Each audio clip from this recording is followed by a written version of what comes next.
नमस्कार, मैं हूं आचार्य डॉक्टर इंदिरा मलिक और astroswamiji.com की तरफ से मैं आप सबका स्वागत करती हूं। एस्ट्रो स्वामी जी के साथ मैं काफ़ी समय से जुड़ी हुई हूं और इस चैनल पर लोगों ने अपनी समस्याओं का समाधान भी सही तरीके से पाया है। आप हमारे इस चैनल को अवश्य लाइक, शेयर और सब्सक्राइब करें। तो आज जो मेरा विषय रहेगा वो रहेगा ग्रहों और रोग के बारे में, जो इन दोनों के बीच में जो रिश्ता है, जिस तरह से ये दोनों जुड़े हुए हैं, उसके बारे में हम जानेंगे और बात करेंगे। मैं आप लोगों से शुरू में ही कह देना चाहती हूँ कि ये वीडियो थोड़ा लंबा हो सकता है और यदि आप इस कंटेंट का पूरा फ़ायदा लेना चाहते हैं तो कृपया इस वीडियो को अंत तक देखें।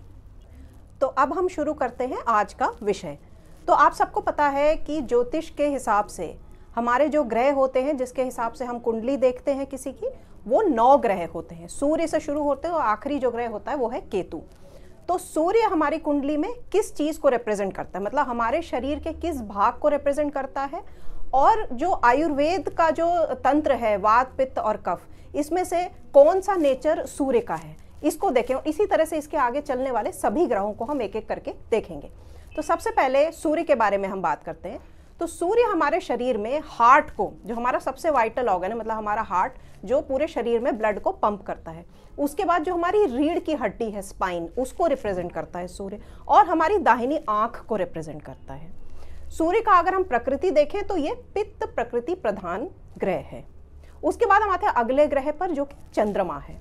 तो चंद्रमा जो है वो हमारे फेफड़ों को रिप्रेजेंट करता है, मतलब हमारे लंग्स, जिससे कि हम सांस लेते हैं। दूसरी चीज़ जो चंद्रमा के पास आती है वो है हमारा लिम्फेटिक सिस्टम, जो कि हमारे इम्यून सिस्टम से रिलेटेड है एक तरह से। इसके बारे में मैं आगे और डिटेल में बात करूंगी। उसके अलावा हमारी जो बाईं आंख है वो भी चंद्रमा रिप्रेजेंट करता है।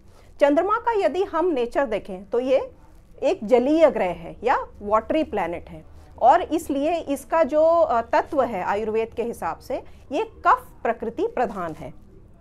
चंद्रमा के बाद जो अगला ग्रह हमारे पास है वो है मंगल। मंगल बहुत ही इंपॉर्टेंट ग्रह है, हमारे शरीर की एनर्जी को रिप्रेजेंट करता है। मंगल हमारे सर को रिप्रेजेंट करते हैं, क्योंकि काल पुरुष की कुंडली में मंगल की जो राशि मेष है वो पहले नंबर पे आती है। उसके अलावा हमारे शरीर में जो ब्लड है, जो खून है, जो अस्थि मज्जा है, मतलब बोन मैरो जिसको हम कहते हैं, जिससे कि ब्लड के अलग अलग सेल्स को प्रोड्यूस करता है बोन मैरो, उसको भी मंगल रिप्रेजेंट करता है। इसके अलावा जो फीमेल्स में जो बच्चेदानी होती है, उसकी जो लाइनिंग होती है, उसको एंडोमेट्रियम कहते हैं, वो भी मंगल के ही खाते में आता है।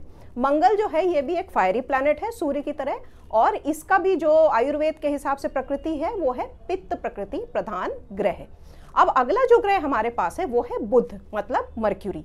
तो बुध जो है, हमें सबको पता है कि बुध बुद्धि का कारक है, तो जाहिर सी बात है कि जो हमारा ब्रेन है या दिमाग, वो बुध के खाते में आता है। इसके बाद जो हमारी बोलने की शक्ति है, सुनने की शक्ति है, शरीर में जो हमारे नर्व्स हैं जिसके थ्रू हम कोई भी एक्शन करते हैं, वो सारा कुछ बुध के पास है। उसके अलावा जो हमारी स्किन होती है, जो चमड़ी है, वो भी उसको भी बुध गवर्न करता है। हमारी जो इंटेलिजेंस है, जो बुद्धि है, वो भी बुध के पास है। बुध का जो एलिमेंट है ये पृथ्वी तत्व में आता है, और इसमें तीनों आयुर्वेद के तत्व, मतलब वात, पित्त और कफ, तीनों प्रकृति जो है वो बुध के पास है। इसके बाद हम 5वें ग्रह पे आते हैं, ये है बृहस्पति, या जिसको हम जुपिटर भी कहते हैं या गुरु भी कहते हैं। तो गुरु जो है ये भी कई वाइटल्स ऑर्गन्स को रिप्रेजेंट करते हैं, जैसे कि हमारा लिवर। लिवर के अलावा जो दूसरा ऑर्गन है वो है गॉल ब्लैडर और पैनक्रियाज। ये सारे तीनों मिलाकर पाचन तंत्र को बनाते हैं। लिवर के पास और भी बहुत सारे फंक्शंस है, लेकिन डाइजेशन में इनका बहुत इंपॉर्टेंट रोल है, लिवर, गॉल ब्लैडर और पैनक्रियाज का।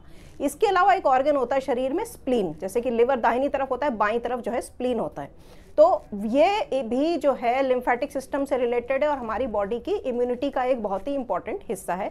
ये भी जुपिटर के पास आता है। इसके अलावा जो शरीर में फैट है, मतलब जैसे कि वजन बढ़ जाता है किसी का, तो उसमें बृहस्पति का रोल हो सकता है। बृहस्पति का जो तत्व है वो है आकाश तत्व, मतलब जो हमारा 5वां तत्व है वो है आकाश। तो ये बृहस्पति का तत्व है, और ये भी कफ प्रकृति प्रधान ग्रह है।